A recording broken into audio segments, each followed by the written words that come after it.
we go. How weird. Oh no. I guess we'll see.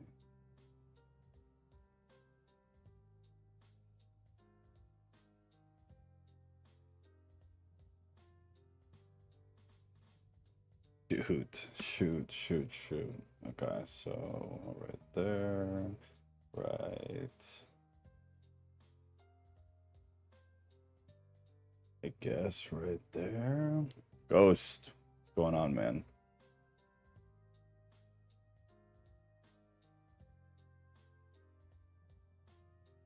Hey, you see this trucker thing? Are you privy to this yet? The truckers refusing to go into New York. I don't know how serious it is. I wonder how serious it is. But it's interesting nonetheless. I saw a video on Twitter. Actually, if I still have it up, I'll tag you in it right now. Yeah, I still have it up. Shoot, what is your there you are. All right, I tagged you in it. In case you haven't seen it, you might have already seen it. You're pretty looped in. But there's truckers who are, I don't know if they're in the threatening stage or if they're in the actual follow-through stage, but they're refusing to carry into New York. Okay, so yeah, they're saying they're refusing to go do deliveries in New York because of what's happening with Trump, which is interesting. And I just tagged you in a video of he's obviously some kind of trucker influencer. Like he obviously has some kind of presence. But he explains that in Colorado, a trucker got in an accident years ago. Pastora, we love you massively, more than you know, in fact. But truckers got, I guess a trucker got in an accident in Colorado years ago and killed somebody. What I'm gathering from the context is that it was totally accidental, as most accident deaths are. But the judge in Colorado gave him a 100-year sentence, 110 or something crazy. Truckers all got together and said, okay, we're not going to Colorado anymore then. And in his words, he said they brought Colorado to their knees. And so they reverted the sentence. And they gave him 10 years instead of over 100 years in prison. So his point was, laugh all you want, but if truckers collectively, enough of them, say, hey, we're not delivering to New York anymore because of the stuff going on with Trump, like that's a problem for New York. That's a pretty significant problem, in fact. Okay. Rodriguez. What's going on? Been trying to work on stuff for the Soul episode, but the trucker thing sounds worth following. Yeah. I would at least check it out. It sounds like it's literally developing like right now. So you're probably safe to wait a couple days and see what actually comes of it.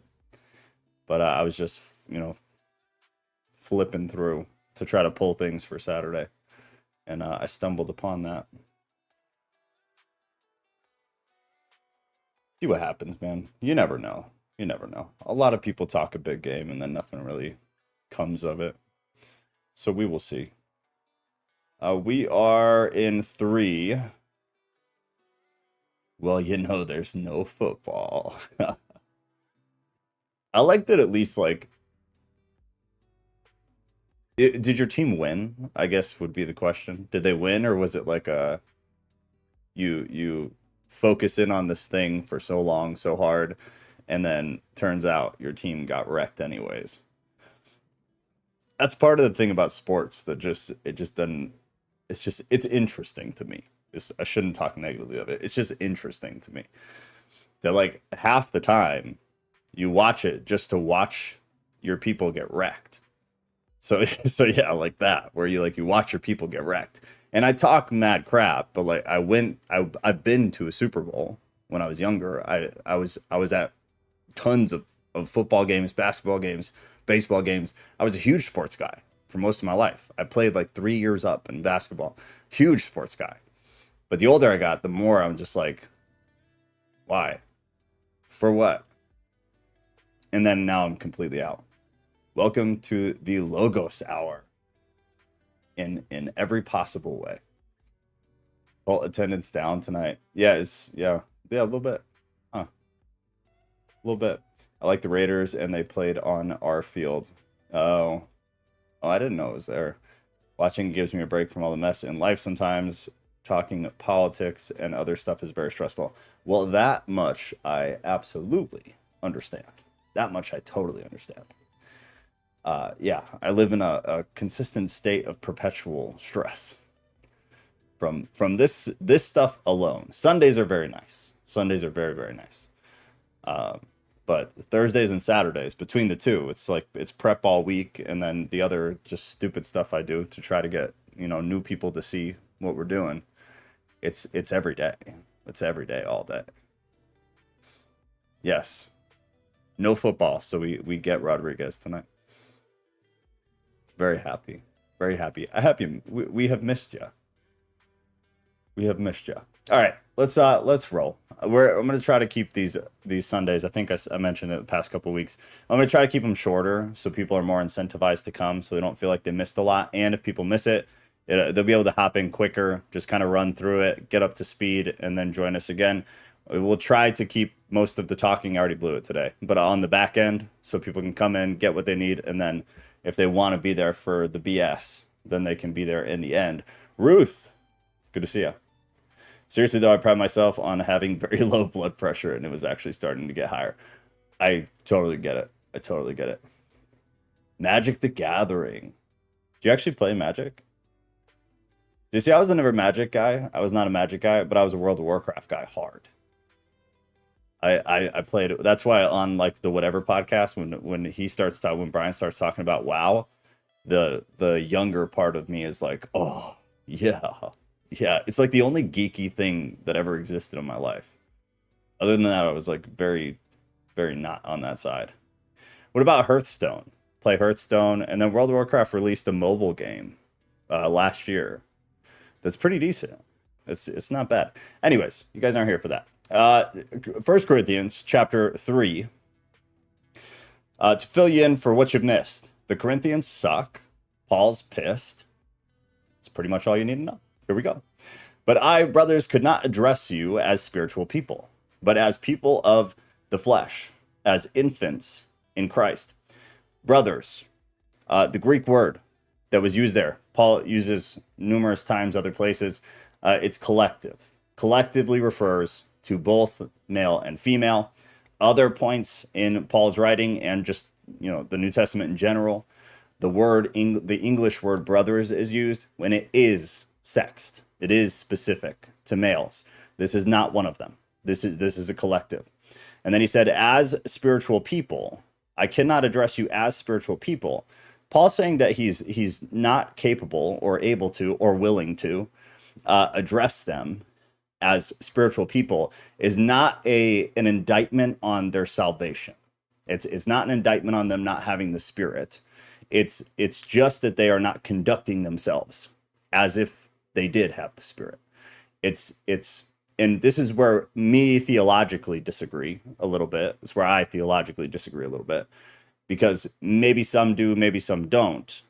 But you guys all know I'm under the massive assumption that I don't think you can actually experience the other side and then not have something dramatically change. You still suck sometimes. You still do not great things. You still live in sin, whatever. But some kind of radical change. Obviously, we don't have enough context to really know. But we do know for sure he's not saying that they're without the Spirit. He's not saying that they aren't saved. He's just saying they're not conducting themselves in a manner of those who are actively connected to the other side. Those who are actively like living in the Spirit. Instead, he must address them according to what they're actually doing, which he says next, flesh. But as people of the flesh, other translations will say fleshly people. Either way, the Corinthian peeps, the Corinthian believers are wildly immature as far as spirituality goes, as far as their faith is concerned. So Paul feels like he has to address them as though they are still led by their own nature. that, biblically, of the world, quote unquote, of culture is another way of saying it, rather than led by the Spirit. So he references this multiple times in the Corinthian epistles. Then he continues, because he just can't not continue to insult them, rightfully so, as infants in Christ. He again, he's just pouring salt in the wound of calling them immature, is all that it is. It's an implication of immaturity, because they had demonstrated continually, constantly, perpetually their immaturity through divisiveness in this specific context. Divisiveness and failures to grasp, to understand the actual significance of who Jesus Christ was, who he was, what the sacrifice was, which is a big thing within the Corinthian epistles, because again, culturally, I think last week I talked about culturally, the Greco-Roman world had a hard time with the concept of coming back to life. They had a hard time with the idea of resurrection.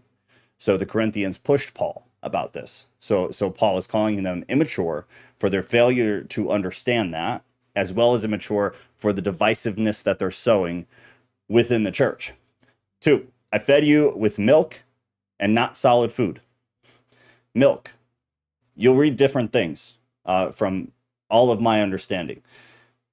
There are obvious kind of implications of what that means. It's something that you can really read it and contextually be like, I get what is happening here. I understand what is going on here.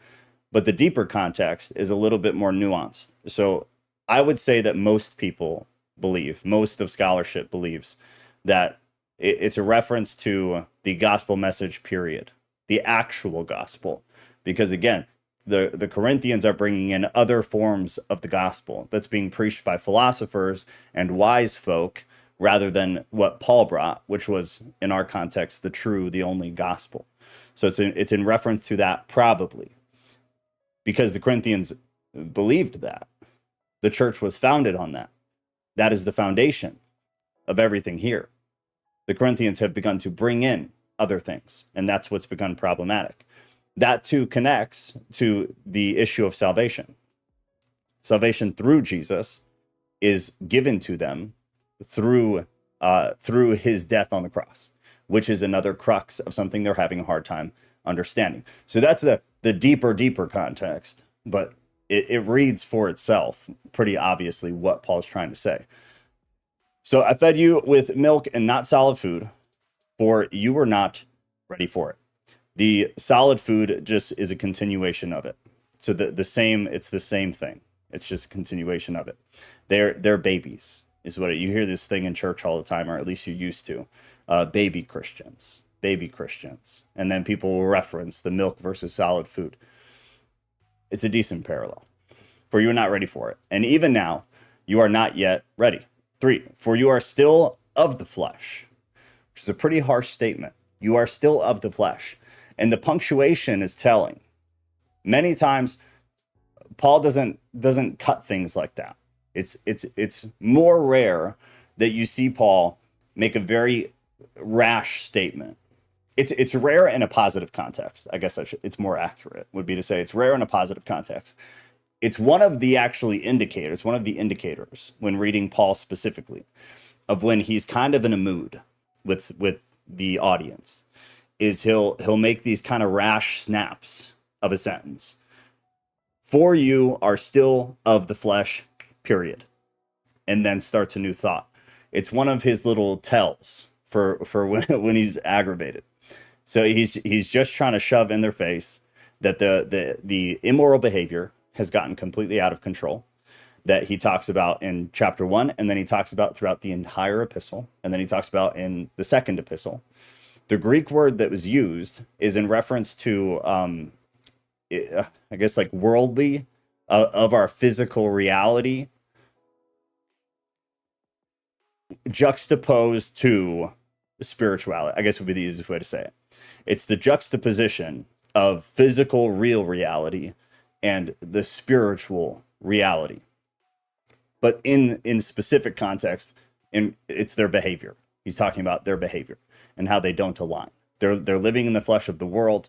They're not living in the spirituality that has been bestowed upon them through the gospel that Paul brought, through the gospel that Apollos preached, and through the actual Spirit of God that obviously was present at a time from what Paul has said in every other spot. For while there is jealousy and strife among you, you are not of the flesh, and behaving only in human way. I'm sorry, let me read that again. For while there is jealousy and strife among you, are you not of the flesh and behaving only in human ways? The jealousy among you is in reference to what he's already kind of touched on, which is the divisiveness. There's massive divisiveness. The church is split in several different factions, I guess you could say. And I know we talked about it last week or the week before. I also think I did a short on this recently. I think like one of the daily Bible things, I think, was Corinthians. You have the wildly wealthy people who really love philosophy, really love wisdom.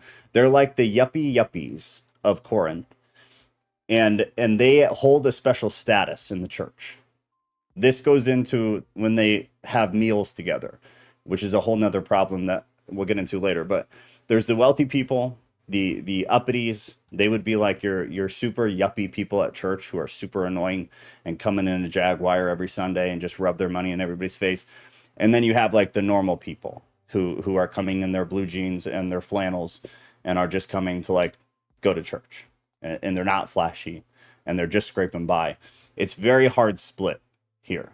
And beyond that, there's spiritual divisiveness, but in a worldly way, that's the main divisiveness that is causing issues and harming the church.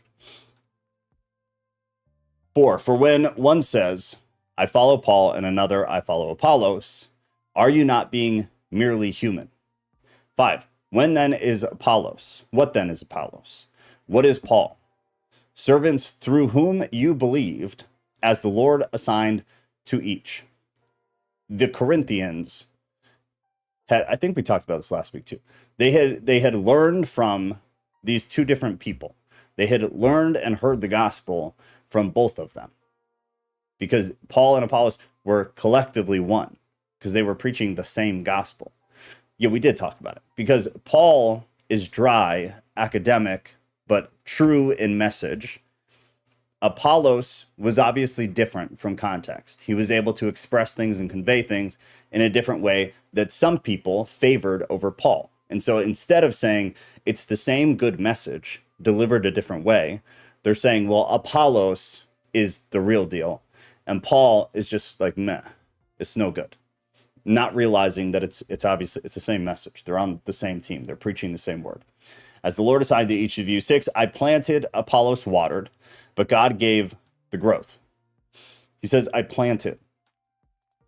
The metaphor is his expression that different people, different pastors in our context, different leaders have different, they have a different role in how they preach and what they preach and how thoughts are conveyed, but the message should always be the same. Either way, he's got this bouncing of the two, that it still stays in unity. That I planted, Apollos watered. We feed off of each other towards the same goal. You're still going to get growth from that, is essentially what he's saying. God caused it to grow, is the continuation of it. It's God who then makes everything actually happen. So Paul and Apollos can water and plant. God still has to come in and make everything happen. And that's basically the injection of the Spirit into what is going on there. The Corinthians are being told, have been told, will continue to be told, that the absolute source of everything from in a spiritual context, it has to come from God. It cannot come from these philosophers. It cannot come from the people of wisdom, and it cannot come from Paul and from Apollos. It has to come from God. Paul and Apollos put some work in, and then God continues on and makes it actually happen. That's the main point. 7, so neither he who plants nor he who waters is anything, but only God who gives the growth. 8, he who plants and he who waters are one, unity, and each will receive his wages according to his labor. I already touched on that. 9, for we are God's fellow workers. You are God's field, God's building. This is interesting. The field is the people. The field is the congregation. The field here is the Corinthians. And the Corinthians, the church, are they're the display like, that's maybe too techie. Display like your monitor, like a TV screen. They are the display of the work and power of God in that location that then causes everything to illuminate. They are what makes it possible for the message where they are physically in that context to illuminate. They are the representation. God's building. It's still just this unification theme. They are the church. That is the community.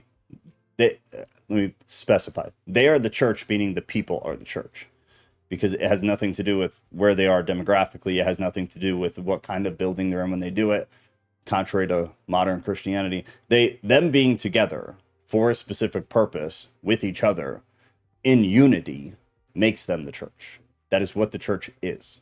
They are the temple of God. The believers are.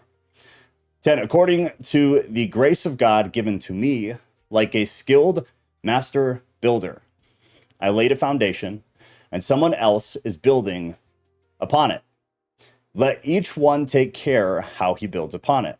For no one can lay a foundation other than that which is laid, which is Jesus Christ. Big picture, this is the first like massive hit towards them in reference to Jesus. It's been brought up a few times already. He primed them for what he now is kind of laying on somewhat thick. Hold on.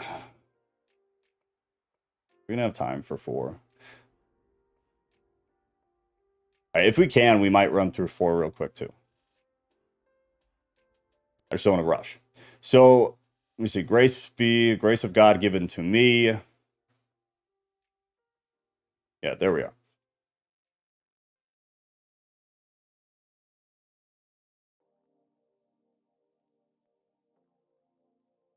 Deciding 2 seconds. 2 seconds. Yeah, so some of this I want to hit in 4 and 5. So I'm gonna hold my tongue somewhat. But you gotta love the angle he's taking, because later in the text he's going to use some of this building illustrative language to really drive some things home. But the primary thing here, in my opinion, is that it's the first spike towards bringing them back to understanding the actual purpose of Jesus within their context. And he uses this kind of it's cliche for us. Contextually, in the time, in your ancient Eastern literature, it wasn't, which is one of the things that's very aggravating about the Bible. It's very aggravating about everything, is that a lot of things become cliches. Why? Because they're true. But then once they become cliches, you're like, and you read over it, you don't put too much into it, and it's actually kind of beautiful. If you get out of like your judgment and you read it for what it is. Like a skilled master builder, I laid a foundation, and someone else is building upon it, pushing on the unity. Let each one take care how he builds upon it. Grace, not divisiveness. Divisiveness cannot promote what Paul is talking about right now. For no one can lay a foundation other than that which is already laid, which is Jesus Christ. It's another push towards Paul is nothing, Apollos is nothing, these philosophers especially are nothing. Your culture that is feeding you and deluding you is nothing. All of this is possible because of Jesus Christ. Come back to Jesus Christ.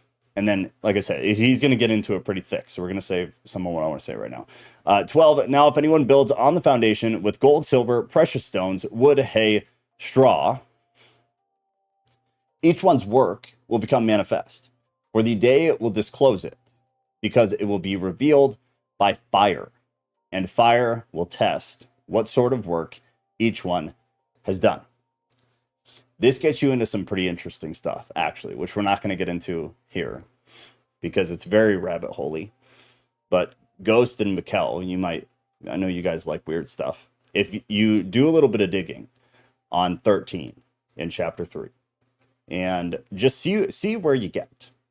Try to maybe look through commentaries. I think I've seen some of it in commentaries, but a lot of people will tie not a lot of people. There's a subsect of Christian scholarship that will tie some of the mentions of fire to some of the revelatory work, and even some of it that is non-canonical, which is interesting.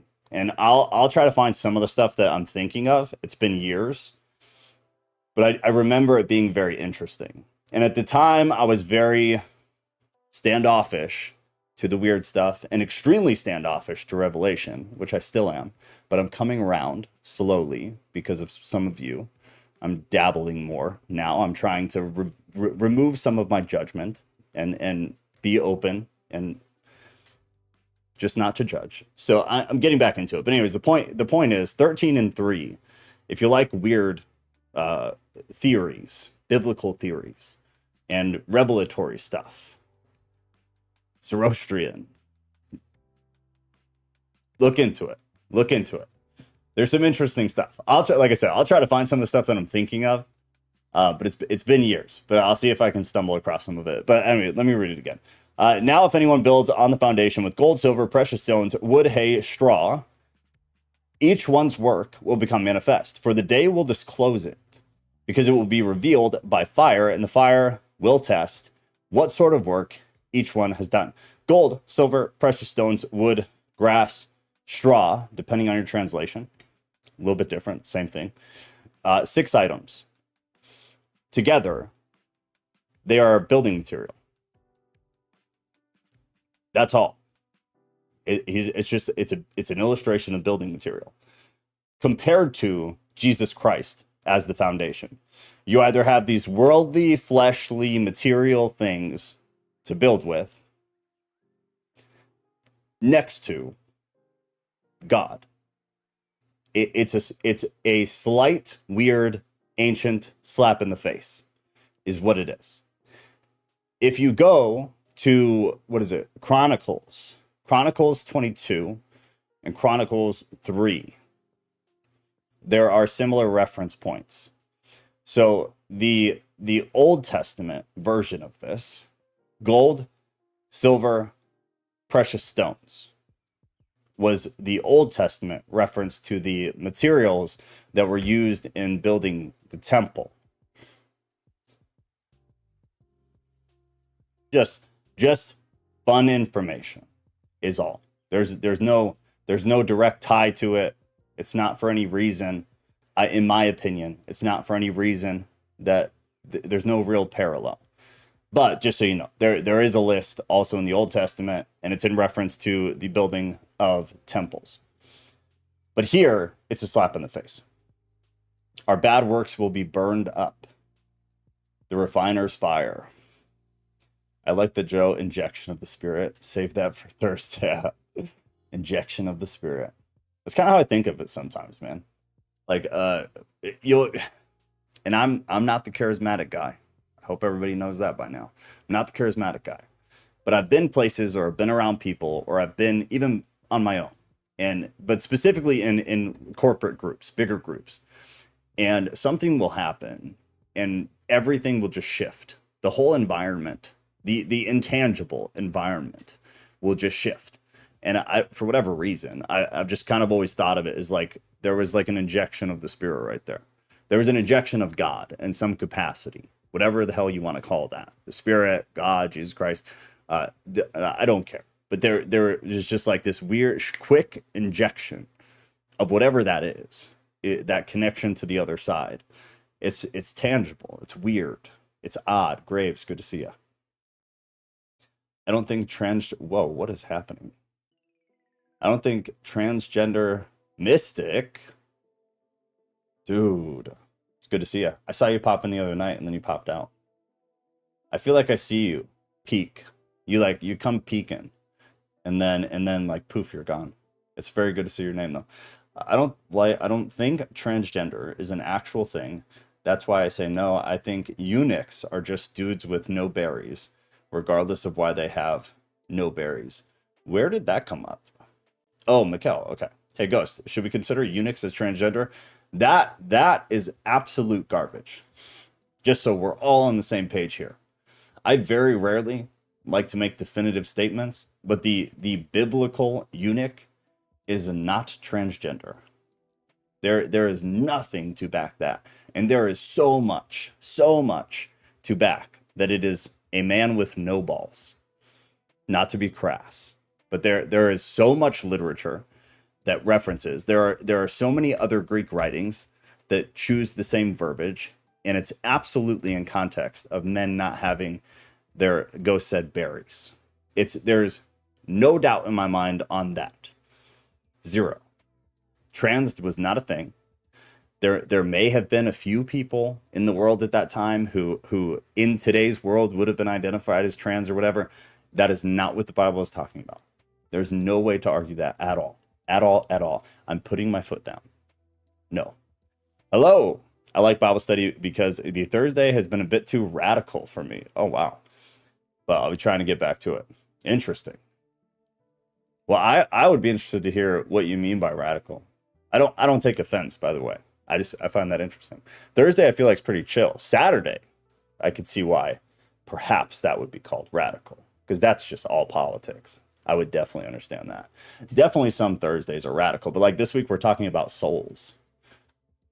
It's not very radical. Thursdays are pretty chill. Saturdays are, I could see that being said about it. All right, bear with me. Oh, we're going into this. Okay. With fire. The commentaries will say that it's just judgment. It's a reference to judgment, which is pretty normal. It's pretty normal. That's what you'll get in a lot of commentaries. That's probably what you'll get at church. It's just a reference to judgment. This specific judgment, it's not about a person's salvation, probably. Within the context, I believe it's pretty clear that it's not about an individual's salvation, but rather it's about the actual work done by Jesus. It's that judgment. And then he said, the fire will test. I'm trying to cleanse my thoughts because I'm very rabbit holey right now. The fire will test. Illustration. Fire completely consumes. That's what it does. It does it very, very well. It will consume what? Things that are flammable, things that are weak, things that are not formidable in that context. Through fire, though, some things become refined, like I think Ruth said. Yeah, refined. So you'll have either a refinement or you'll have a combustion, I guess, essentially. You have a combustion, you'll be consumed, or you'll have some kind of refinement process. Beyond that, go down the rabbit holes, see what you find. And I will try to find the thing that is just plaguing my mind about it right now. All right, 14. If the work that anyone has built on the foundation survives, he will receive a reward. The obvious is just that it's a cute way of talking about salvation. It's salvific law. There is a reward to all of the strife. The illustration is that he's obviously talking about building foundations, building materials. Is there you nothing until the building is complete. You as the builder also have nothing until the building is complete. Once you've completed the building, you have a reward, which in most cases is money. You're going to get paid. That's what I do for work. I mean, I don't do the building, but that's the industry that I'm in. We don't get paid until the building is complete and is inhabitable. At that point, you get a reward. Paul doesn't specifically say what he's talking about. So there are some disagreements about what the specifics of what the reward is. Salvation is the obvious one. It's the obvious one. It could also be 100 different things though. But you know for sure that salvation would make sense contextually. Salvation would make sense theologically. And we just don't have that much else to go off of.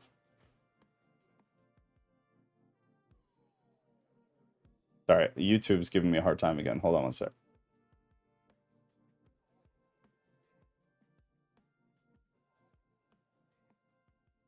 If this gets cut out, we'll just go in Discord. The voice channel in Discord is open. Everything is fine on my end. It's just YouTube again. But it didn't happen last night, so maybe we'll make it through. 14, we did 15. If anyone's work is burned up, he will suffer loss, though he himself will be saved, but only as through fire. So continuation. He will suffer a loss. The implication within the illustration is that whoever the builder is, whoever is doing the building, which in this context would be Paul, this would be Apollos, this would be Timothy, here soon would be Timothy, they are not going to get rewarded. They're not going to get paid because it will all be consumed. It will all go up in flames. It will all be under that combustion. Yeah, we might get cut. If we get cut, just go to Discord. The builders don't. I just lost my train of thought. Okay. Paul and Apollos are the builders.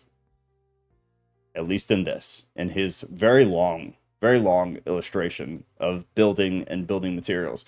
Paul and Apollos as leaders, as teachers, as current day pastors.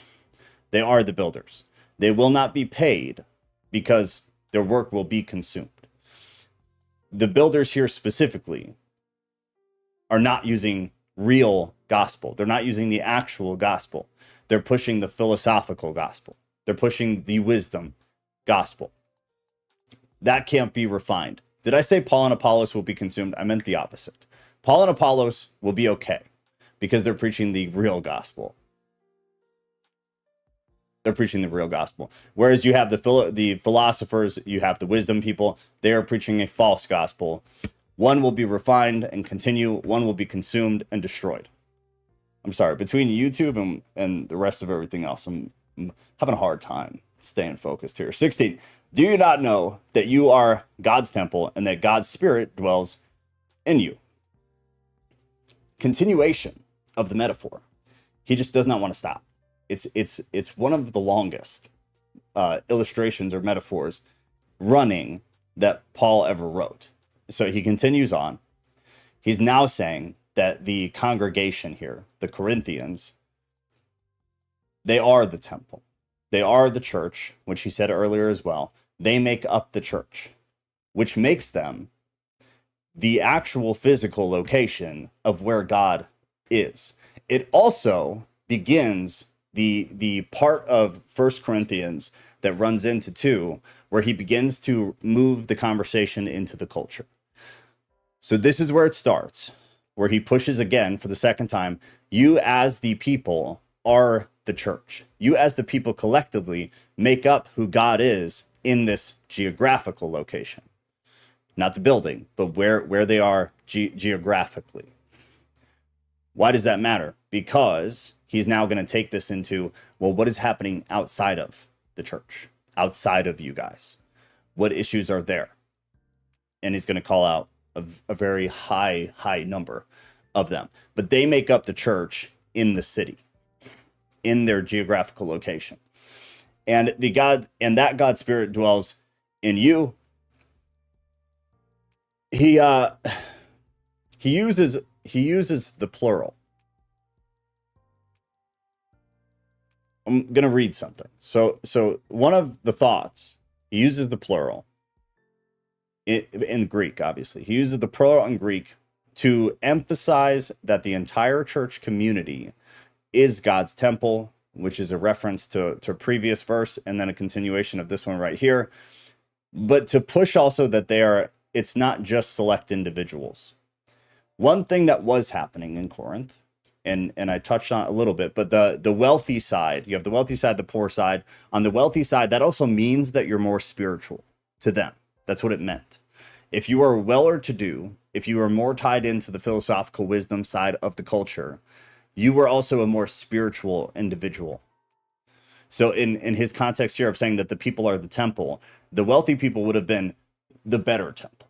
They would have been the more spiritual temple. and the people who didn't have as much, who weren't as tied in culturally and socially because they didn't have as much, they would have been the lower end temple, the section 8, section 9 temple. It's just calling out of that. But it's the way the Greek is, it's kind of odd. It's kind of odd. But it's plural in Greek. I guess just something to know. 17, if anyone destroys God's temple, God will destroy him. For God's temple is holy, and you are that temple. God will destroy him. What was it? Thessalonians? I think it was Thessalonians that we were talking about how that congregation had this specific fear, unlike some of the others, where they believed that it was Thessalonians, the persecution that they were going through as a congregation was the result of something that they had done. So they believed that it was God's wrath that was upon them, and that the persecution was God's wrath. That was their fear as a church. So you had Paul in 1st and 2nd Thessalonians kind of talking to them about how, no, you guys are killing it, because they were. You guys are doing awesome. They were like a prize pupil for Paul. This is not the wrath of God, the persecution. And the fact that you guys are making it through the persecution, even though I had to flee because Paul bailed, you guys are killing it. You're doing very, very well. Well, God will destroy this one. God's wrath will come eventually to those who try to destroy this temple. What is this temple? Well, within Paul's super long metaphor, we are that temple. The Corinthian people, in this specific circumstance, were that temple. The church was that temple. So Paul's saying that God will destroy anybody who tries to destroy this temple. You guys, you as the church. And interestingly enough, the Corinthians are who is trying to destroy the church. It's just not intentional. It's accidental. Paul he's probably, if I had to guess, he's talking about those people, though, specifically. He's probably contextually talking about the divisive members of the Corinthian church. It's a little stab. It's an unspecified stab, in my opinion. It's an unspecified stab to the people who are in the church that are stirring up all the bullshit, that are causing all the problems. It's a hit to them. 18, let no one deceive himself. If anyone among you thinks that he is wise in this age, let him become a fool, that he may become wise. 19, for the wisdom of this world is folly with God, for it is written, he catches the wise in their craftiness. And again, the Lord knows the thoughts of the wise, that they are futile. So let no one boast in men, for all things are yours, whether Paul or Apollos or Cephas or the world or life or death or the present or the future, all are yours, and you are Christ's, and Christ is God. This is actually interesting. If you compare this to other similar statements of Paul's, it's unique. It's pretty unique. All are yours, and you are Christ, and Christ is God. I've heard a lot of different theories on, well, does that mean anything? Was there a reason? Was he trying to say something specifically? I've never heard anything that I'm like, wow, that makes a whole lot of sense. That clears everything up for me. And I think it's just because there's not, I don't see how there's enough to know in any way whatsoever. If you don't have anything to compare it to, I don't see how you could draw any conclusion at all, personally, unless like a new manuscript is recovered somewhere. But I find it really, really interesting, especially when it's stacked next to the fact that some other points that we'll go over in 1st and 2nd Corinthians are also unique. They're different. There's a little bit of specificity to them, and just uniqueness. It's the best word. It's unique. This is a part of why, one, almost all of biblical scholarship believes that we're missing at least one letter to the Corinthians. So there was a third at the very least, if not more. And two, there are a lot of theories, and I think we talked about it in the past at some point, that Paul wasn't the author of of not just this, but of a handful of texts. And now in this beautiful age we live in, where you have the Bible again being rewritten. I think we've talked about that. It's in the process of being rewritten again, for like the millionth time. It's not a special thing, but it's being rewritten and like completely destroyed. It's being rewritten for culture. So a lot of stuff is happening with this new revision of the Bible, where as soon as it's released, I am buying and I'm reading it word for word because I'm very curious to see what they do. But references of homosexuality are being removed. They're all being replaced with the P word. One of the other things was that I think there will be no gendered language at all.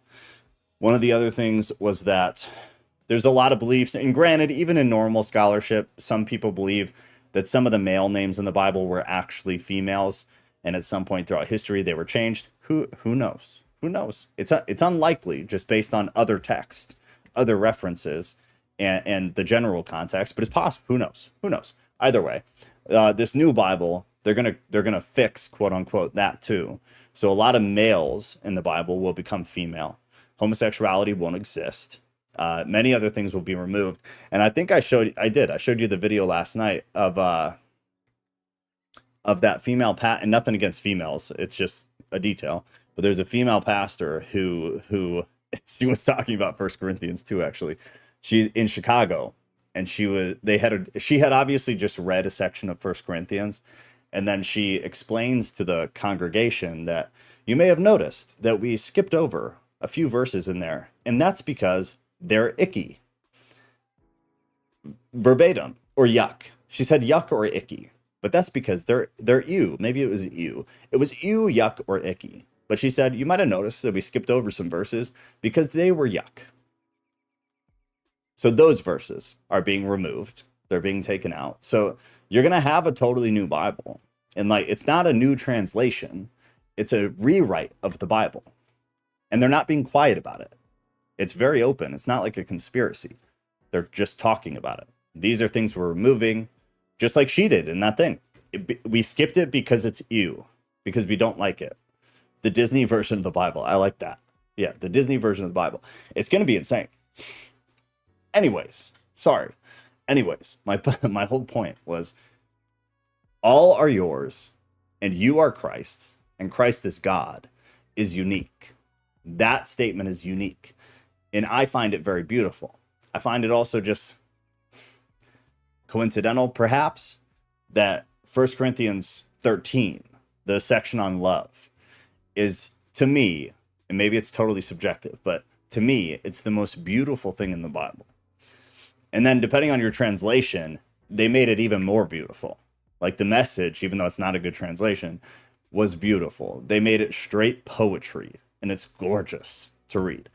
But 1 Corinthians has a lot of unique portions of it. There are a lot of unique ways that Paul expressed things, which brought upon the whole, there's at least 3, if not more, letters to the Corinthians. We don't have them. That's why a lot of things don't make sense. Things like head coverings, stuff like that. A lot of people have put that on us, missing the epistles. That or that Paul didn't write it. Just all information. I'm not telling you what to believe. I'm not even really telling you what I believe beyond some of the uniqueness and things, but these are things that people believe. Joe, give us a hint on the fire rabbit hole. I have to find it.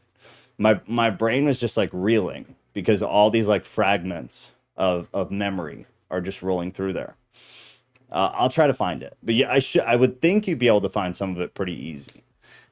What I would search, what was it, 13? Yeah, so 1 Corinthians 15. 1 Corinthians 3:15, and then Revelation or Apocrypha into Google, or use ChatGPT and try to, cross-reference using ChatGPT. I will try to find what it is I'm thinking of. If I can remember enough of some of the statements or theories, then I might be able to pull it up on Google. The problem is Google doesn't work anymore. I don't know if anybody else has experienced that problem. Googling something didn't work like it used to. Because now it's bought and paid for. It's all totally subjective, what they want to be seen versus what actually has a high CO score. It's totally different now. over the past like 3 to 5 years, I've noticed Googling has become so much harder than it used to be. And even if you have like the direct title of something, Google will just not show it to you. Same with YouTube. It's become very, very different. Rodriguez, what? Dude, when I was a Sunday school teacher, I literally had to tell the story about Rahab in the Bible. And I just said that she had a bunch of boyfriends at the same time. That's a rough one. That's a hard one. I needed to try to remember when I was doing youth ministry what some of the stuff, because I've had to do similar things. I get that wholeheartedly. I wish I could remember off the top of my head any of the workarounds. You got to do workarounds to get the message across. That's pretty good though. I like that. You had a bunch of boyfriends at the same time. Lilith, good to see ya. We talk about fire and the stream starts actually burning. The 80s filter is nostalgic. What 80s filter? Does it look like I have a filter on? Too much fire talk. I've always loved the fire analogies within this context. Yeah, it's really good. It's a great analogy. Saturday scares me. I don't blame you. I understand why. Just know that we miss you, Mystic, if you're still here. Yeah, you are. Just know that we miss you very much. You are talked about, not infrequently. You are brought up. It's we had a lot of good talks, but I totally get where you're coming from. Dude, my church did not do work around. It was traumatized. Really? I guess yeah, you're not in the older group where they just said all of it, but you're also not in the younger group where like they babied a lot of it. You were kind of during the transition, actually. If I remember your age, and I think that I do, you were kind of in the transitionary period between the older folks who just said all of it and the younger folks who decided to start saying none of it. Rahab was for the streets. She was, what is it, 304? Truth Stream Media did an information video about Google. Yeah, it's absolute garbage. Anybody who's like run websites or had online stores or anything like that, we all know it's absolutely true that Google is 100% subjective at this point. It's not at all trying to give you what you searched for. It's trying to give you what they want to give you within the context of what you searched for. Can't just bomb me with the, yeah, we talk about you. Well, I mean positively. You were a founding person in this group, Mystic. You were here when there was like 4 people here. It goes Drew, Mikkel, and then I believe Shannon, her husband, and you. Shannon, Jeremiah, and you. You guys were like the founding people. So yes, you were brought up. It's never negative. And we had good talks. You know, you and I didn't always see eye to eye, just like me and Rodriguez. Don't always see eye to eye. She's still here. She still comes on. We still get into heated stuff sometimes. But there is always respect, and there is always love. And if either one of us starts to lose that, we shut it down. You shut it down, you cool off, you come back. Because the reality is we're not here to talk about politics. But sometimes we will. We're here to talk about this stuff. And this, there's no contention, you know? And that's all that matters. Sometimes conversations are hard. But the whole point for me is that we can have people like you and me, Mystic, who don't always agree. But we can have conversations and we can talk. And even if I don't agree with your side, I can see it. I can understand why you think that way, whatever. I think that's very productive. And in personal conversations, political conversations, and theological conversations, because as we all definitely know, collectively, we're all on the same team when it comes to churches, is that there's none of that. It's you're either with us or you're not a part of this church. I mean, a bunch of people, I guess I won't name because some of them are gone, were kicked out of churches because of the opposite of what we do here. So I think it's really good. I distanced myself to cool off about, God, I hate YouTube always cuts off half of the message.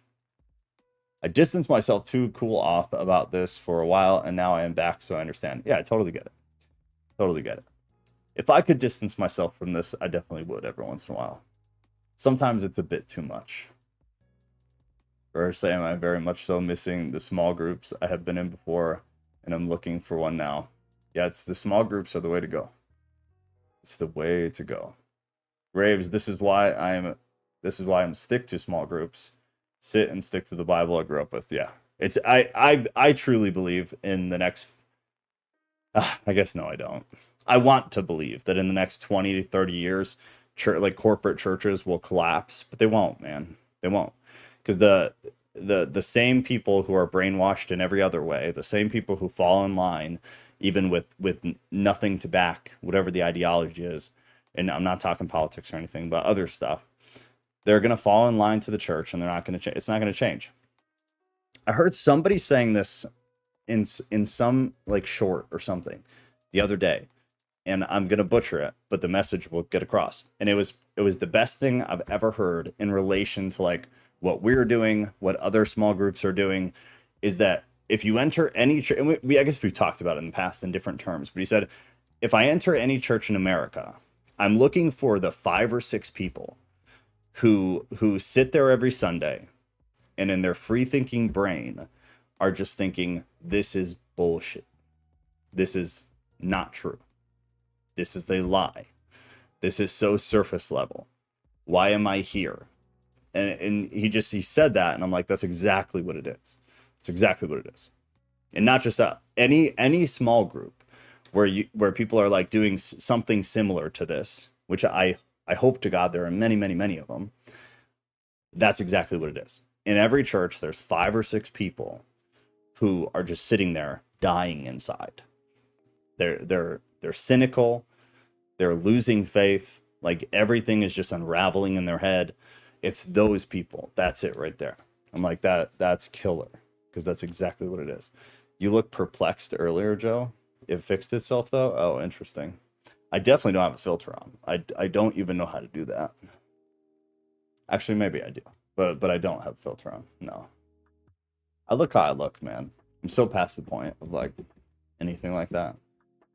I see in like CapCut, which is like a video editing software, they have all this like complexion stuff now where like you can get rid of your acne, you can get rid of your wrinkles, the dark circles under your eyes. You can put eyeliner on if you're a female, hopefully.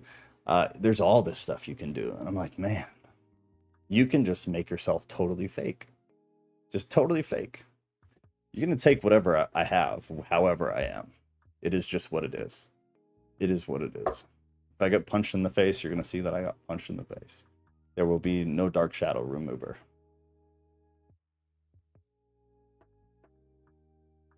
I'm going to try to look for the fire thing tonight. I hope that it's easier than I'm expecting it to be. It was interesting stuff, though. What time is it? 58. All right, we're gonna start rolling off of here. Any last minute stuff? Yeah, we're doing the Souls thing. So Thursday, any last minute stuff throughout right now. But Thursday we are talking about souls.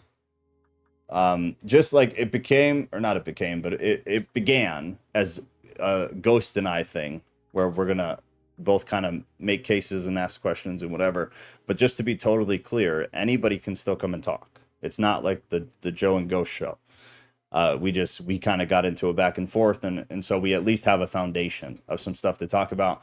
But you are welcome to go in the voice channel, pop in there. If you want to add anything, ask questions, all the normal stuff. Just don't, we are not on a stage talking. Feel free to come in and add to it or question anything that we're talking about. But it'll be souls basically in general. Like, what is a soul? One of my big questions to Ghost was like, is it material or is it immaterial? And then we got into a point where perhaps we're considering what material and immaterial means wrong. So I think it'll be very clarifying, and it'll be interesting. So that'll be Thursday, and then Saturday we're doing the Saturday thing, and Mystic will be there Saturday, and Mystic will lead the stream on Saturday with all the Twitter articles that are gonna make her brain explode. I'm trying to work on slides for Thursday. Oh, dude, that'd be sweet. That'd be awesome. Are you going to try to post it ahead of time? Maybe do that. And then you can get some feedback if you're ready, or if that makes sense for you. Then you could get some feedback ahead of time. I think that's awesome. You can get some slides together. Oh boy, y'all are in for a treat then. If you led on Saturday, I would totally let you do it. Come on in. You can come into Discord, share your screen. I'll stream it out. You and me co-host Saturdays. That's a great idea. That's a great idea. That's a great idea. You and I, Mystic, co-host Saturdays, because then you get both sides.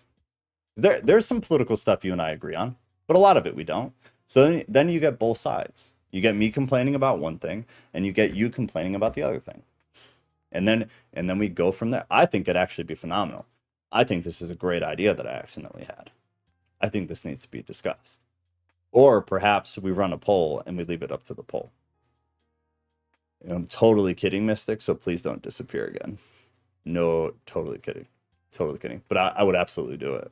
I'm not kidding about that. Ghost said, yeah, when they're done, I will post beforehand. All right, cool. Will you try to tag, if anybody can remember, if Ghost does it, tag me in it so I can try to pop in and see that. It might help me change some of the stuff that I bring on Thursday. I will also try to post something ahead of time. No promises though, but I will try. But I feel like most of it is going to be bouncing off of whatever he's got. I'll try to just pick it apart. I feel like that's where we've kind of had some of the best conversations. Haha, I won't leave nor speak ever again. No. Just dabble the toes. Just dabble your toes in Thursday. Thursday's been pretty chill, I think. Like Agenda 2030, I guess, isn't the most chill. Some of the culture stuff. Okay, I guess the past month has been a little bit rough. I'll give you that. It's been a little bit rough. The Christian progressive culture stuff. I now see. I see what you're saying. I see, and you win. You're right. It's Crystal. That's who I was thinking of. Yeah, Crystal. Breaking Points. Crystal and Sagar. They're both sides. I love that. I think that's awesome. If you can get two politically adverse people to give the news together, there's nothing better than that. It's phenomenal. That's great. And then there's some bickering, there's some debate, there's some conversing, possibly coming together. I think that's great. That's what I'm hoping for. I assume that's to me picking it apart. Yeah, I think it'll be good. I think it'll be good. Because I have no idea. So the picking apart does not come from a place of pride or knowledge. It comes from a place of, I genuinely want to understand what you're saying, and I do not. So I think it'll be good. It'll be good stuff. Passive aggressive news will always be the best news. Yeah. And what about aggressive news? I like aggressive news. Respectful aggressive, but aggressive. I don't like passive aggressiveness. It's a big pet peeve for me. I'd rather you both just be aggressive. Respectfully, but aggressive. Say what you mean what you say. Get it out there. Go back and forth. And then if you can't come to an agreement, move on to the next thing. Because at the end of the day, me believing in something and Mystic not believing in it, it doesn't matter. It doesn't change anything, I guess is what I mean. It doesn't change anything. I like disrespectful, passive aggressive. Well, we are antithetical to one another. So again, it'd be great content. You and me reading the news, you just proved would be real good content. You would be disrespectful, passive aggressive, and I would be mostly respectful, aggressive. This is good stuff right here. Rodriguez said, yup, rough. It's rough. It is what it is. It is what it is. And just remember, I'm more than open to anybody coming on Saturday too. We haven't had a lot of that. It's been mostly just me monologuing. I agree with me or disagree with me. Anybody is welcome to pop in there. We have to keep debates short on Saturday because there's way more news than we could ever get through.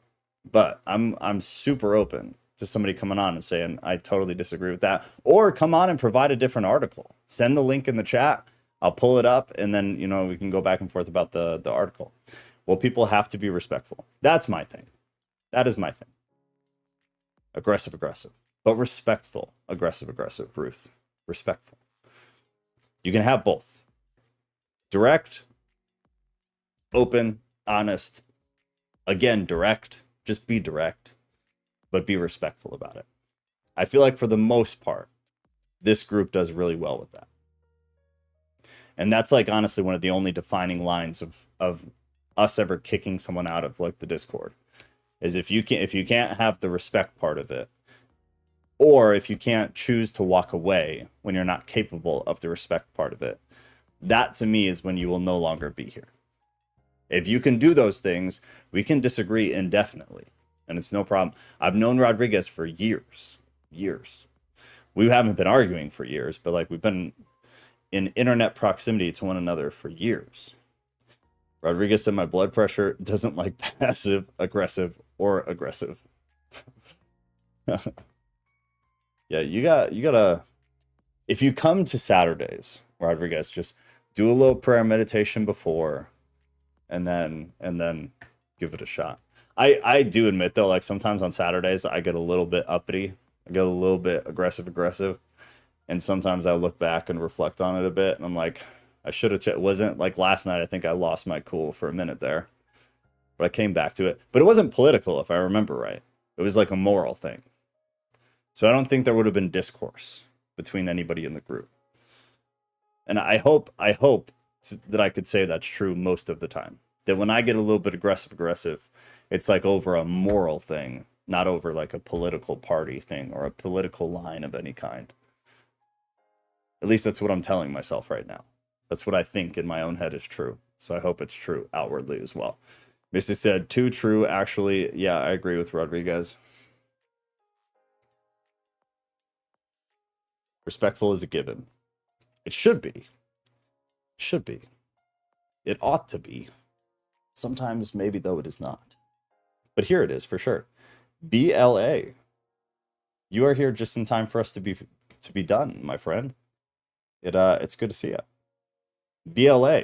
If you're not in the Discord, you should hop in the Discord with us, because that's where everything happens. And we're all about to get off of here, and that's where I'm sure everything will continue to happen. So BLA, if you're not in the Discord, here is the link to the Discord. I recommend checking it out. If you don't like it, you can always leave. People do that. It's possible. It's also free. It's free to come and it's free to go. Rodriguez said, hey, random question. I almost missed today's study because I thought it was going to start like 7 minutes ago. So are the studies different times on different days? Yes. Yes. So I guess that is a good thing to bring up. Hold on.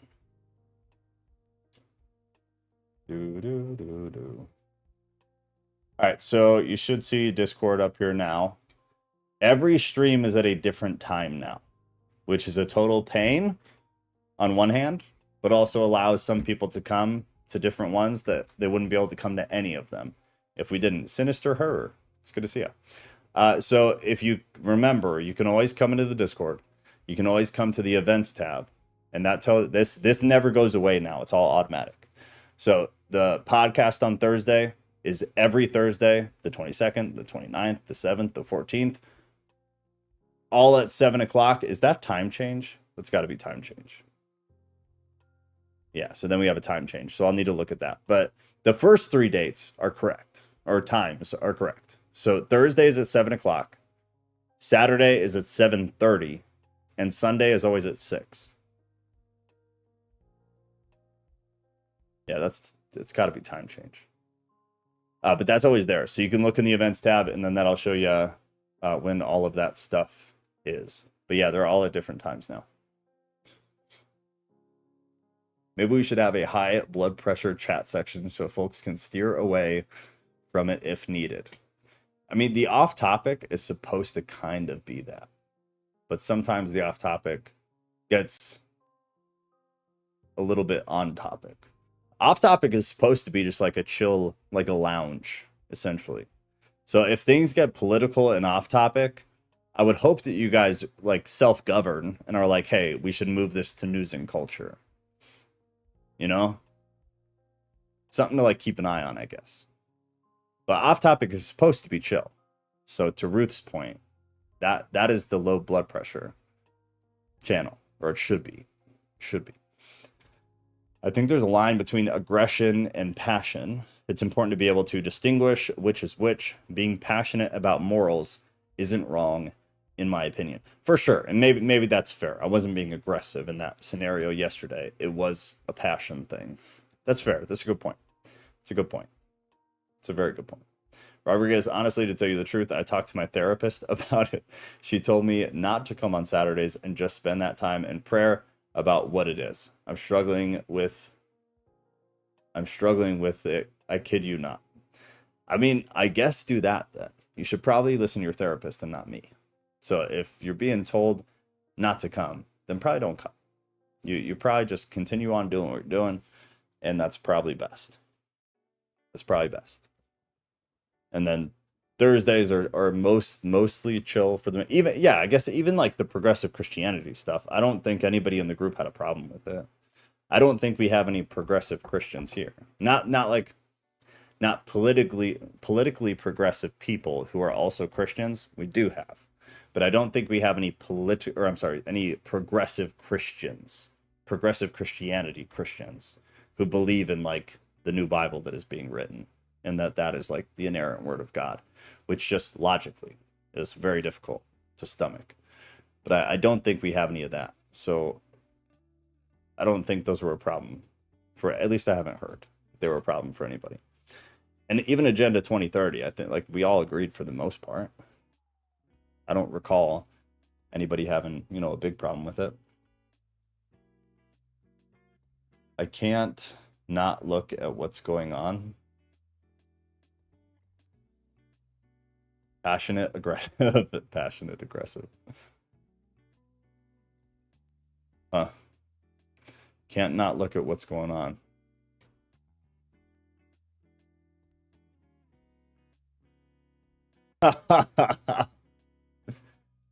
Dude, that's rough.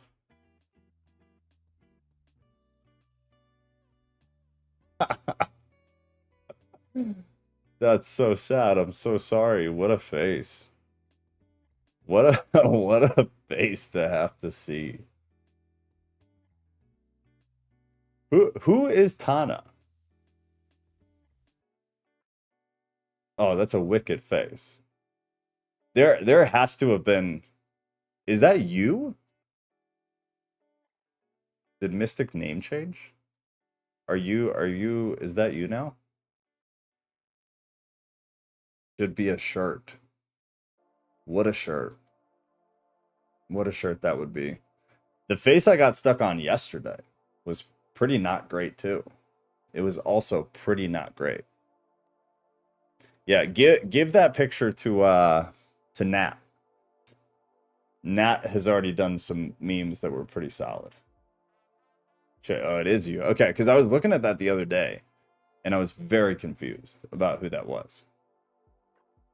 Yes, Ghosted T-shirt. Send it at Nat on Discord with the meme. She will take care of it. I have full faith in her to take care of it. She'll make a good one. Was the one from yesterday worse? I feel like it was. The face I got stuck in yesterday, I feel like was worse. Maybe not, though. That's pretty good. It's pretty awful, but it's pretty good. Here's the thing, though. Sometimes I'll pause like a YouTube video, and it makes me feel better, but I'll pause a YouTube video, even like on Jordan Peterson or whatever, anything. And if you get it just right, the stupidity of the faces you can put people in is, like I said, made me feel better. Because I rewatch, like I'll have to play back some of the stuff that I put on here, and I'm like, God, that's terrible. That's so bad. I'm glad you put your real name on Discord. I'm a big fan of that. I think it helped. I think that it helps kind of keep things civil, and maybe that's Maybe that's ignorant of me, but I'm a believer that the more personhood you can make online, the more civil the interactions seem to be, anecdotally to me. The more avatars, the more usernames, the more walls you put between who you are and who you're conveying yourself as on the internet. I find that people are more like considerate and understanding and rational sometimes in certain contexts. But there's nothing wrong with like using usernames. I just think sometimes the anonymity for some people causes issues.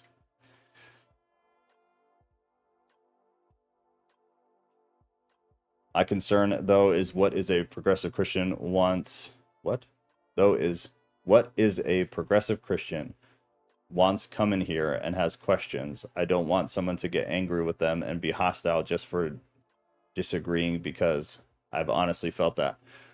Well, I mean, you can be Muslim and be on the Discord. So there's that section where you can literally pick any religion at all, right? So you can be agnostic, atheist, Baptist, Buddhist, Catholic, Jewish, LDS, Methodist. I didn't mean to laugh when I said that. I'm sorry. Muslim, non-denominational, Orthodox, Protestant, Theist. I don't know, melting pot, or wish not to say. I mean, the reality is that when I'm talking about progressive Christianity, I mean, like it or not, I'm definitely going to give a bit of my opinion. But beyond that, the majority of what we talked about, if you play it back, was not my opinion. The majority of it was, what is the comparison of progressive Christianity to actual Christianity or traditional Christianity or the Christianity that has, been around forever? What is the comparison of what the progressive movement is when compared to Christianity as it is?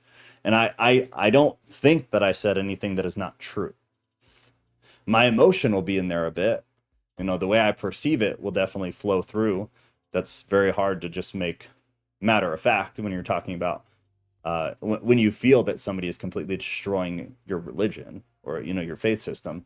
But I feel like for the most part, I still keep the streams very objective. It's rare that I give like direct opinions. I do for sure sometimes, but it's much more rare.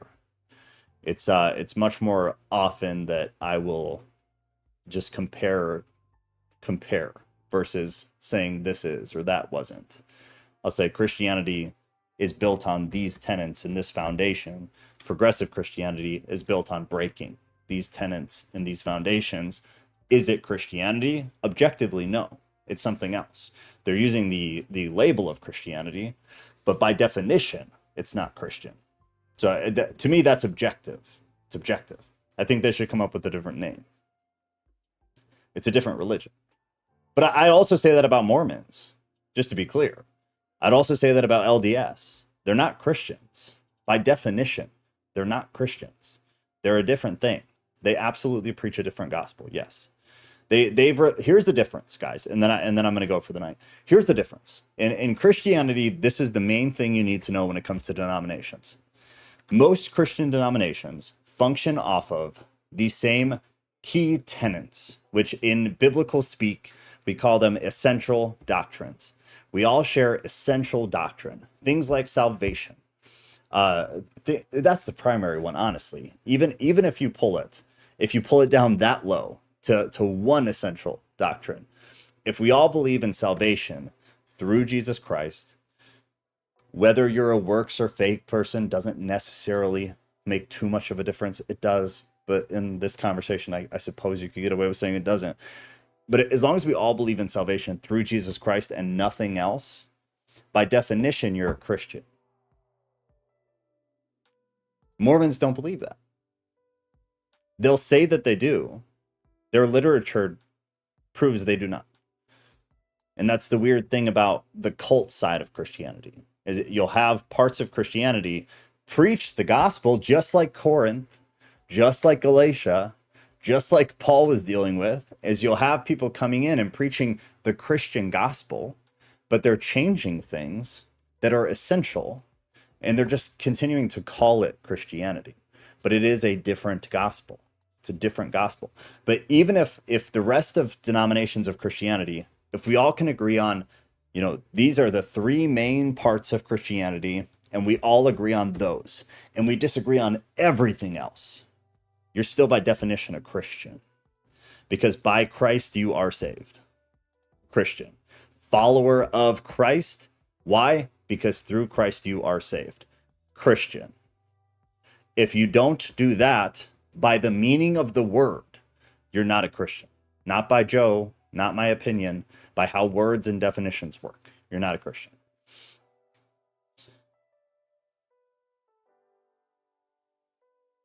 I mean, Rodriguez said, honestly felt that before as correction, not necessarily not necessarily for being for something, but simply disagree with others. And I mean, it's going to happen. I have felt it too, for sure. I've felt it with Mystic before. I've felt it with you before. It's going to happen. I get the side that I'm sympathetic to you guys about is that there are less of you, right? If we're going to be us against them.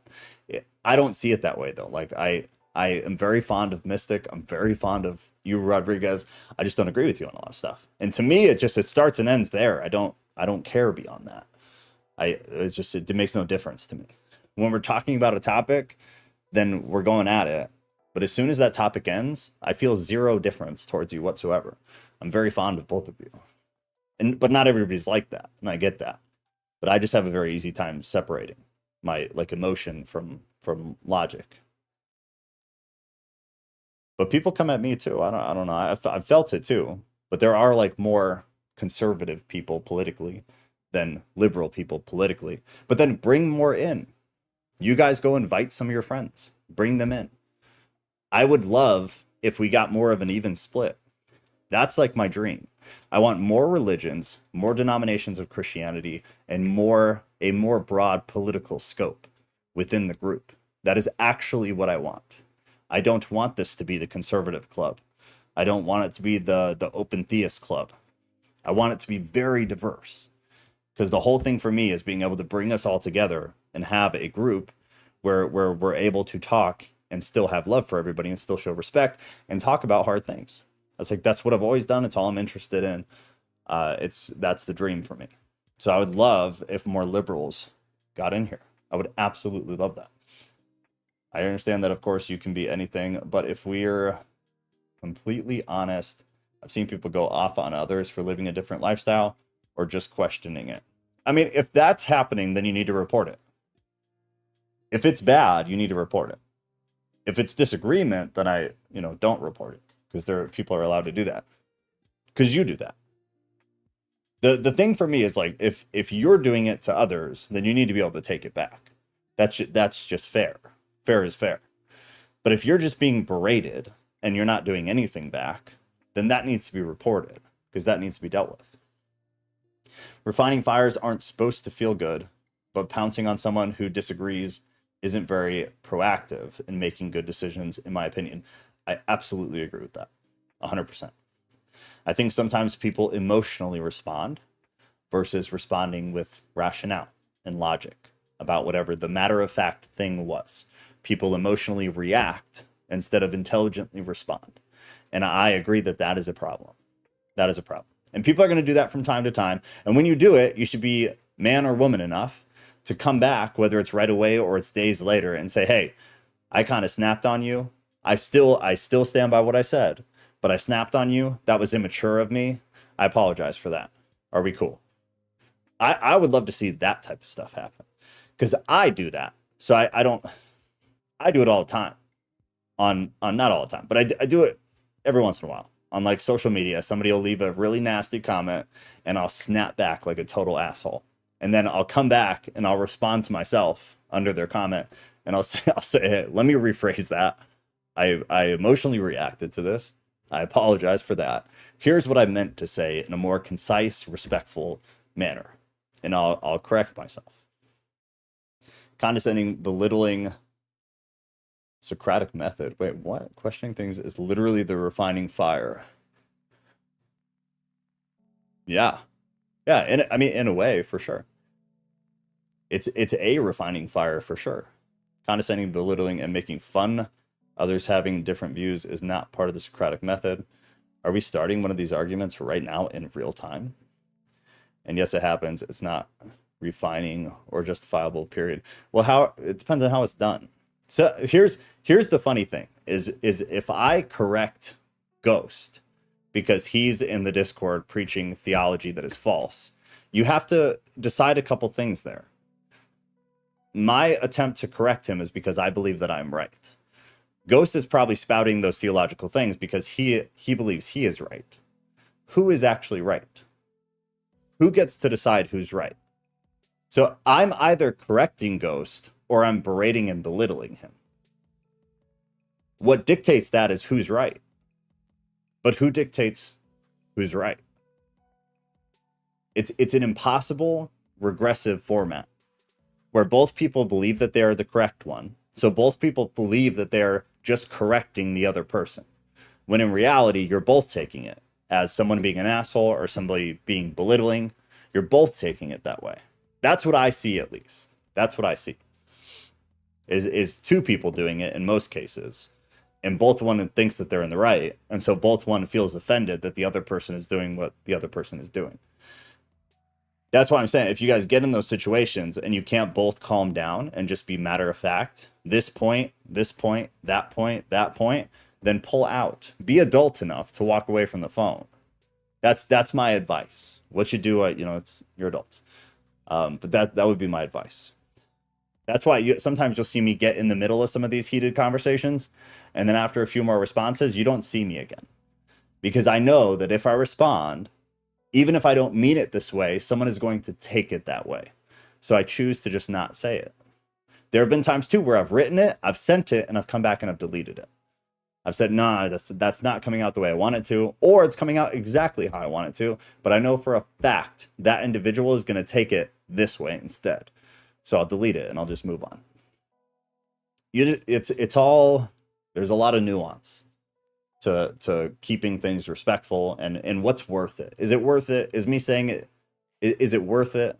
Yeah, Pastora, we really are family. We're bickering and arguing, but we're all still here. Is it worth it? Is what you're about to say that you know is going to upset somebody else, is it worth it? And if it's worth it, then send it. But if you send it, make it as respectful as possible, even if they've disrespected you. That's my opinion. Even if somebody disrespects you, be as respectful as possible. Because also just killing people with kindness is it's a very fun way to get back at somebody. So be respectful, be kind, kill them with the kindness. Did Paul not condescend when necessary? Absolutely. Pointing out inconsistency is required for education. 100%. 100%. The problem is I would like to see more people in the Discord, honestly, when you guys are having political discussions. I would like to see more people drop sources. I don't see a lot of that. And if I'm being honest, I don't like it very much. So, and everybody's guilty of it. But I myself included. But a lot of times when I see political discourse in the Discord, I don't see people making a point and then dropping 3 sources for their point. I just see this bickering back and forth. I would maybe do that. Maybe start doing that. Because then the other person has to go through the trouble of reading the article and reading another article and looking at statistics. And maybe somebody won't care enough to do that and the conversation gets shut down right there. And if they do, then they just went and read a bunch of information, and now you guys might have a more intellectual conversation about it rather than a more emotional conversation about it. That's my newest advice to you as of right now. More sources, less subjectivity, less belittling, less emotion, more sources, more matter of fact, and sometimes walking away when it's not worth it. Because sometimes it's just not worth it. But I like the disagreements. I think they're good. Because it is how you refine. You do refine through disagreement. And the Bible is full of people being corrected. It gets iffy because who's right? Some of these topics is like neither of you is ever going to prove you're right. It's not ever going to happen. So if you guys can intellectually discuss it and it's productive for yourselves and for the audience that might be reading it, then that's really, really good. But if it does turn into just belittling and complaining, and if it ever becomes personal insults, that also is on the rules. Just so we're all aware. And maybe real quick before we hop off and then I'm out of here. We do have rules. Somebody, I think it was Rodriguez, actually. I think you were asking about something having to do with rules. We have very specific rules. There is a place where you can report things that happen that break the rules. Some of those rules are also reiterated right there. But where is the actual... Yeah, and then in the FAQ, you have this section. How does someone get banned from the server? And then it explains that the model that we have in place is a biblical model, and we are going to approach it exactly that way. So you have the rules section, you have the FAQ, and then you had another one somewhere. I don't remember. Oh, and then you have the report function. If you ever need to use that, it sends a ticket to me. Just so everybody's aware of how that works. That is in place. We do have rules, and I intend to keep them. But every little disagreement and somebody messing up and apologizing, things like that, I hope you guys can move on from. But if genuine rules are broken and somebody is stepping over the line, I would like to know about it. Because I don't want that. I want liberal people in the political context. I want liberal people to be comfortable here. I do. I don't want this to be conservative corner, conservative boys book club. That's not at all what I want. I have no interest in that shit. I want liberals here. I want hardcore leftists here. I do. I think it'd be very hard, but I do. I want Muslims here. I want LDS people here. And I need to work on holding my own emotion back sometimes. Like I said, I catch myself at times and I watch things back and I'm like, shit, I shouldn't have said that. Shouldn't have done that. But a lot of it I stand by because I'm a person and I get to have opinions, just like everybody else. It's a balancing act, my friends. It's a balancing act. The fighting does prove it. I think it's beautiful. Graves, you're good. I love talking politics. Just have to be chill when we talk. Yeah, exactly. Exactly. If you can't be chill, go take a walk. Go take a walk. Yeah, I'm not going to lie. I've honestly been tempted to put a straight up FU. Well, how about this? If you need to put an FU, put the FU and then say, I love you. I love you, but FU. For right now, FU. I'll be back. We'll talk later. You can give an FU and do it in a playful way that gets your point across, but also like keeps it light. I do that. Ruth says she hates politics. I'm a political atheist. I don't know how I don't think you actually can be though, Ruth. But I don't want to go into a whole different conversation. We've got another 30 minutes. I don't know who the moderators are, but it should be people who are a little bit more non-biased and more evenly keeled and don't necessarily have the same beliefs. So a moderator is not necessarily somebody to moderate just the content. Moderators are responsible for other things too. However, Mystic was a moderator. So if Mystic is coming back for good and Mystic is going to be around more consistently, I would be more than happy to put Mystic back in there too. Mystic and I had a long conversation about that months ago, where her and I talked about the fact that I want the moderators to be split, where I want some politically divided moderators. I want some theologically divided moderators so that it is more unbiased. I'm a political atheist, Mystic says, in the way that I believe I should just go frolic in the fields away from people. Ew. I am back. Add me as mod. All right, so Mystic will be mod. Mystic will be a mod. I'll make her one again right now. I don't think any current mods are going to get upset for sharing ideas, opinions, etc. respectfully. Yeah, so the thing is, too, just remember, even if a moderator does something, we have a report function. The reports go to me and me alone. Nobody else can see them. Nobody else gets notified when they're left. Reports are totally anonymous. Reports come to my email, and that's it. So the report function is good, even if a moderator does something. Wait, that was too excited. Yeah, sure, I can be a mod, whatever. I'm glad you're back, my friend. You've been missed. Let me see.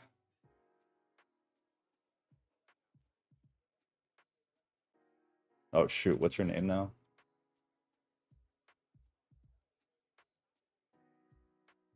Where are you, Mystic?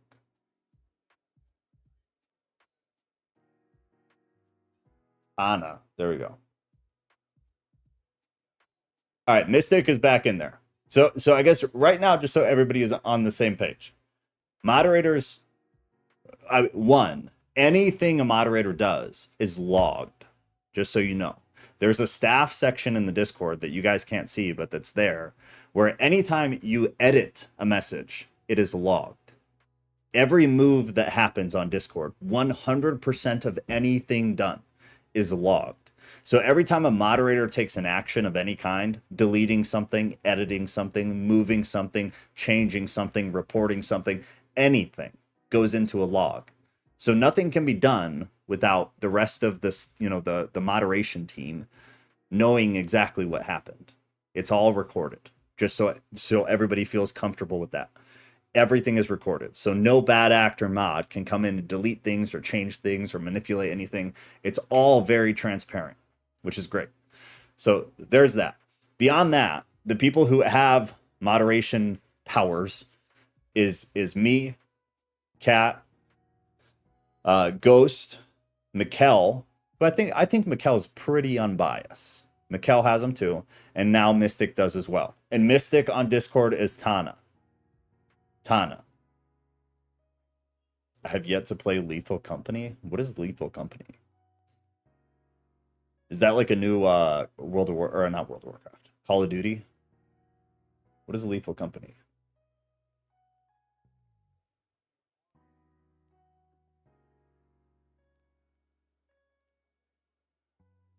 What is this? What are you guys playing? See, I have a hard time with graphics like that. If I want graphics like that, I'm going to play like an old N64 game or something. Is it on Steam or what's the deal? Yeah, it's on Steam. Is it free? Oh, it's super cheap. I mean, I'll look at it. It's 10 bucks. I'll look at it. I finally built a gaming computer. Not to game, but to be able to stream without things dying.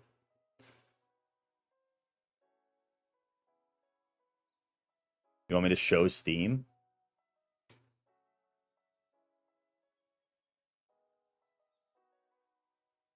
Uh-oh. Oh, wait, hold on. Hold on.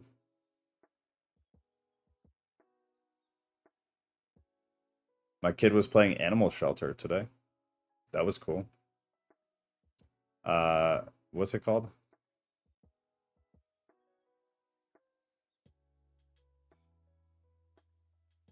Where is it?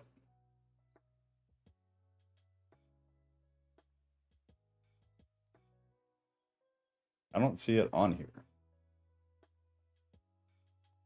But I do see it on here.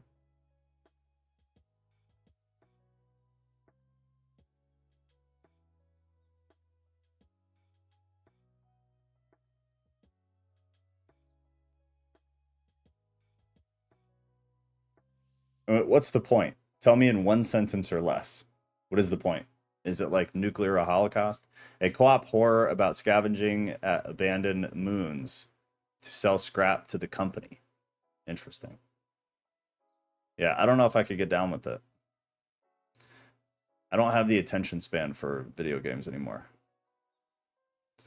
I can play Call of Duty for like 20 minutes tops, and then I bow out. Oh my god, I've yet to play Lethal Company. Wait, we can all play Phasmophobia? What? Phasmophobia? Did I see that somewhere? No. Thought I did. Is that like a DLC or something? All right, we're way sidetracked. I gotta go put the kiddo to bed. But it was very nice to see everybody. It was great to have you, Mac, Mystic. I'm very happy about that. Mystic, anyways, back what I was saying before we got on a video game track. Moderators. Now Tana on Discord, who is Mystic right here, right now. is also a moderator. So if you tend to feel like you're getting picked on by one side of the aisle or whatever, get with Mystic. Mystic knows Discord very well, so she will document everything. She will get it, with us, and then we'll go from there. But also, I stand by. Bring more liberal people to the group. I'm 100% about that. I have an issue with us not having many politically liberal people, and even progressive Christians. Honestly, I'd be happy to have them. As long as they can stay civil as well, it's all good. And if I can't engage with them personally, then I just won't engage with them personally. It is what it is. On those topics, on those topics. Otherwise, I have no problem. I have no issues with people because of what they believe. In a personal context, in an ideological context, it's different. But Phasmophobia is find ghost, take picture of ghost, don't get got by ghost. This sounds phenomenal. At some point in the distant future, we will have game nights as well as movie nights. I see this happening in the next 5 years. Root said, Ghost, I asked that question. Voting is a right that needs practiced or else it won't be right anymore. Ghost said, I agree. Should we allow atheists to vote on Christian canon? That is why I say politics is religion. Yeah, here we go. Take it to Discord, guys. I gotta go. As much as I love to get into this, I gotta roll. That's a good topic, though. So if you guys end up taking it to Discord, tag me. I'd like to at least follow it. If not, jump in there a little bit. But I love you guys all very much. Mystic, lovely to see you. Everybody else, awesome as always. And Thursday we will be talking about souls. The hell is a soul? I don't know. But we will talk about it come Thursday. Everybody have a good night. Love y'all. Love y'all.